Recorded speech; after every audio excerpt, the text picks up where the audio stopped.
This is channel VET Study Point and regarding for BVSC and AH. आज एक important disease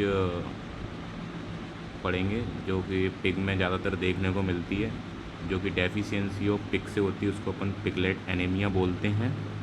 ये वैसे ज़्यादातर जो बर्थ के टाइम पे जो पिगलेट्स होते हैं उनको ये डेफिशिएंसी के कारण उनको ये पिगलेट एनीमिया हो जाता है। क्योंकि पिग में जो लिटर साइज़ होता है वो ज़्यादा होता है 10 से 12। तो ऐसे में क्या होता है कि जो सौ होती है, जो उसकी मदर होती है पिगलेट्स की, उनमें क्या है ऑलरेडी आयरन डेफिशिएंट होती है, और जो कि उनके जो न्यू बॉर्न से जो पिगलेट्स हैं इनके लिए सफिशिएंट आयरन नहीं मिल पाता है। तो इस कंडीशन से ये आयरन की डेफिशिएंसी से होता है पिगलेट एनीमिया। और ज़्यादातर ये BVSC एंड AH में ये क्वेश्चंस बहुत इंपॉर्टेंट रहता है, OT purpose and short answers basis पे। इसका एनोदर नाम भी होता है, थम्स बोलते हैं इसको। तो चलिए देखते हैं।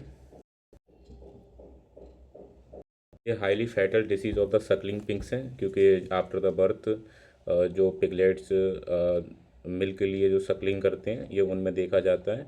It is caused by the iron deficiency, ये पहले ही बता चुके हैं, occurring with in the first 2 से 4 weeks of their life. Okay. Low iron store at the birth, birth के टाइम पे क्या है, जो सो होती है वो बहुत लो आयरन कंटेंट्स होते हैं उसके अंदर स्टोरेज।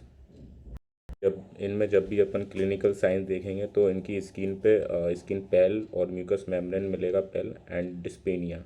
ये जो डिस्पेनिया है, डिफ़िकल्टी इन द ब्रीथिंग, इसी के कारण इसको अपन थम्स बोलते हैं। इसका अनदर नाम it is also known as the thumbs. And weakness, और ज़्यादा सीवियर अगर आयरन की डेफिशिएंसी हो तो उसमें डेथ भी देखने को मिल सकती है। Pale at the region of the ears and belly region, जो ईयर्स होंगे पिगलेट्स के वहाँ पे भी पेल, क्योंकि आयरन की डेफिशिएंसी है तो ऑब्वियसली पेल देखने को मिल सकता है इन बेली रीजन पे। अब इसका ट्रीटमेंट एंड रेमेडीज भी बहुत इंपॉर्टेंट है, और कई बार ये डाइट ऑब्जेक्शन ऑब्जेक्टिव क्वेश्चन में पुटअप भी किया जाता है, एंड कॉम्पिटिटिव एग्जाम में भी ये पूछा जाता है। तो पहला इसमें लिखा है, using soil drench with a solution made from 500 gram ferrous sulphate and 75 gram copper sulphate and 3 litre of the water.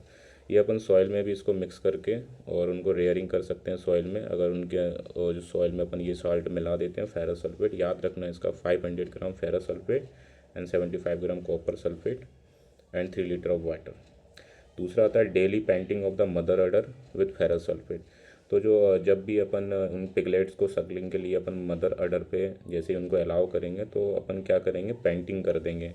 एक जो सॉल्यूशन बनाएंगे जो है 0.5 kg of the Fe ferrous sulphate solution in 10 litre of water. इससे क्या है, जो भी पिगलेट है जैसे मदर के पास सकलिंग के लिए जाएगा तो उन्हें क्या है, ड्यूरिंग द सकलिंग जैसे ही वो टीथ को सक करेंगे तो उनके अंदर ये डेफिशिएंसी कम करने का ये ट्रीटमेंट रेमेडीज़ है।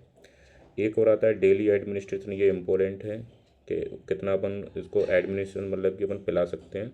तो अपन उसको 4 ml पिलाएंगे 1.8% ऑफ फेरस सल्फेट सॉल्यूशन। एक और अनदर मेथड आता है, ये बहुत ऑब्जेक्टिव बेसिस पे है कि अपन जैसे जो पिगलेट्स हैं ये इंजेक्शन अपन पिगलेट्स में लगाएंगे, नॉट अ मदर। तो ये याद रहना चाहिए कि अपन मदर में नहीं लगाएंगे, ये ओनली पिगलेट्स में लगाएंगे। तो ये जो आयरन का जो इंजेक्शन है ये किस फॉर्म में मिलेगा, आयरन टेस्टोन फॉर्म में मिलेगा, और 100 to 150 mg। और ये कब लगाएंगे, जैसे ही आफ्टर बर्थ हो जाएगा उसके 3 डेज आफ्टर, मतलब कि 4th डे पे लगाएंगे, और then second dose on the 14 day. तो ये 4 to 14 डे, ये तो ये एक इम्पोर्टेंट डेफिशिएंसी डिसीज है जो कि LPM एंड और भी जो आयरन डेफिशिएंसीज एंड न्यूट्रिशन, ये उसके बेसिस पे बहुत इंपॉर्टेंट डिसीज़ है। और इतना ही सफिशिएंट है short notes and objective questions के लिए, यहीं से क्वेश्चन बनता है। Thank you.